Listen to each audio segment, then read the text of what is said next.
So once upon a time, I had the biggest issue with doing my baby girl's hair, and it was hell on wheels. Do you understand me? Her having a sensory issue with her head was the craziest and worst experiences of my lifetime. Y'all want to hear about it? Story time. Here we go.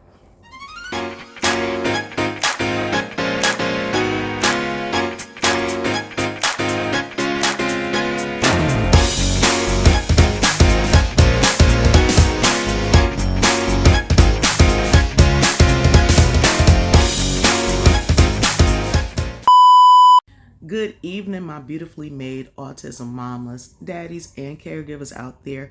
It's your dope autism mama, Miss P, and I am back. It has been a good while. I've been going through a lot of issues between being kind of sick and, things with the family. But I am back, or somewhat back. I'm actually coming to you straight from my bedroom. I am in the bed because I am feeling very crappy today. The last few days I have been suffering, and I think I have an upper respiratory infection. So tomorrow I will be heading on over to the hospital so I can figure out what's going on.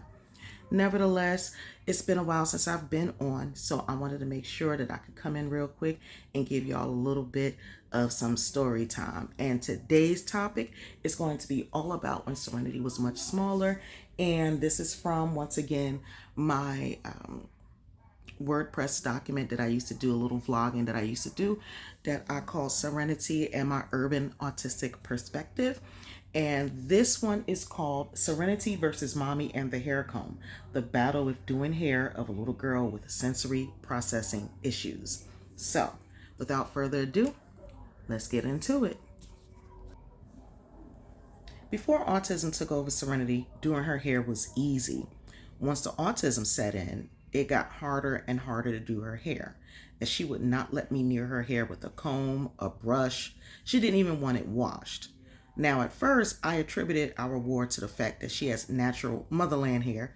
That's what I call our afros. I love our hair. Like me.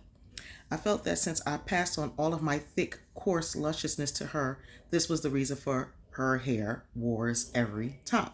But then it got worse and worse. She screamed relentlessly. If you'd have passed by our home while I was doing her hair, you would have sworn I was attempting to murder my own child. Shoot, you would have probably wanted to call Child and Family Services on me. That's how much she was screaming. Sylvester and I tried everything to calm her down. We let her hold the iPod or our cell phones. We turned on cartoons, all to keep her distracted. I even tried to do her hair while she slept. Nope, no dice. Once she felt it, it was like murder in a can, baby. Touching her hair was a recipe for a battle that always ended in tears for the both of us. I learned during Serenity's therapy sessions, while she was a part of early intervention program, that she has a sensory processing issue that has accompanied the autism. They explained that everyone has sensory receptors that allow us to process sensory information without even thinking twice about it. People, especially children that are on the autism spectrum, can find it very challenging to really figure out everyday sensory situations, such as Serenity not liking her hair to be touched, and it makes life really hard and challenging for them. It explained so much. It explained why she could walk on bare floors but couldn't stand to walk on grass. It explained why she could run her hands underwater but hated the feeling of sand. It explained why she kept her hands over her ears if we talked too loud or if it were a sound she couldn't understand while it was being made. And it also explained why the feeling of the teeth on a comb or the bristles of a hairbrush completely wigged her out.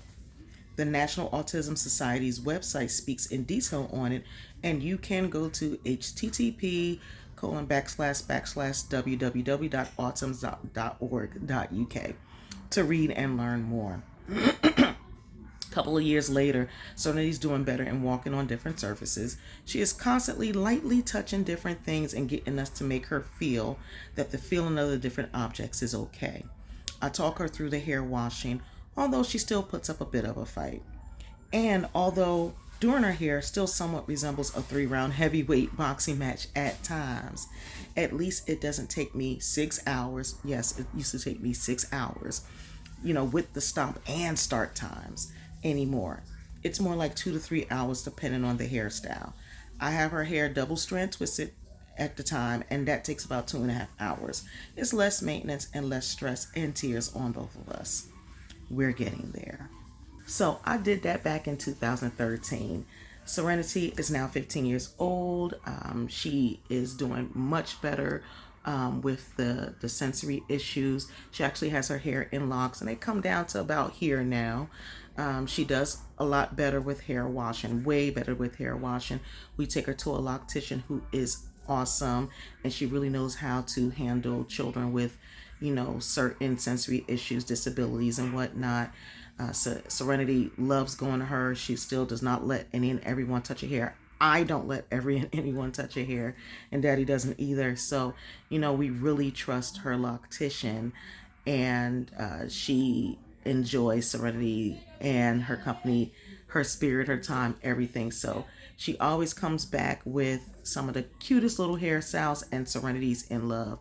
Serenity loves when she pulls her hair up in ponytails, and we call her two bows. Everybody at the school calls her two bows as well, because she loves wearing these like cute little two bows in her hair. And so that fight has gotten better, so that's a good thing. So if you've ever had an issue with trying to figure out, why certain things are the way it is with your children, like certain things, maybe a touch, maybe loudness, noise, like my son still to this day has a sensory issue with his ears. He does not like severely loud noises. We are still dealing with, even at him at the age of 12, with 4th of July, as a matter of fact. So we have to make sure we have noise canceling headphones during that time, because it drives him insane. And it actually hurts our heart that he goes through all of that. So, take note of what bothers your kids, and definitely take note of what they may have sensitivities to. Talk to your doctor, your pediatrician about it. Get in contact with their neurodevelopmental pediatrician so that you can find out ways as to help make them feel more comfortable with their surroundings and the things that's going on around them. And also, by the way, they are going through it. Guess what? I know, as someone that is taking care of those children, you're going through it too. You know how I know? Because I was going through it, and hubby's going through it. And trust me, it is a challenge. It's a challenge to know that, you want to enjoy the 4th of July, but you got to put all these things in place first, because no one's going to enjoy anything while your poor baby is crying his eyeballs out because the noise is too much. You want to do all these cute little hairstyles on your daughter or your son, and you can't do but so much. I know in my mind, when I had my baby girl, I just knew that I was going to be doing all kinds of really cute things with her hair, and I have.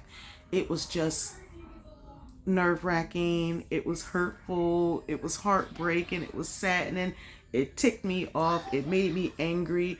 I went through a plethora of emotions because it was something different. I mean, I know that there's tender-headed folks, and some folks don't like to get their hair pulled this way and that way, but her tender-headedness was 40 times over, and that hurt me too. I just, that doing my daughter's hair is a bonding experience for me. And we couldn't really bond very well because she, we had to stop and start, and I would find myself getting a little frustrated. She was definitely frustrated. So it was a lot to deal with, but, we made it. We're getting through it.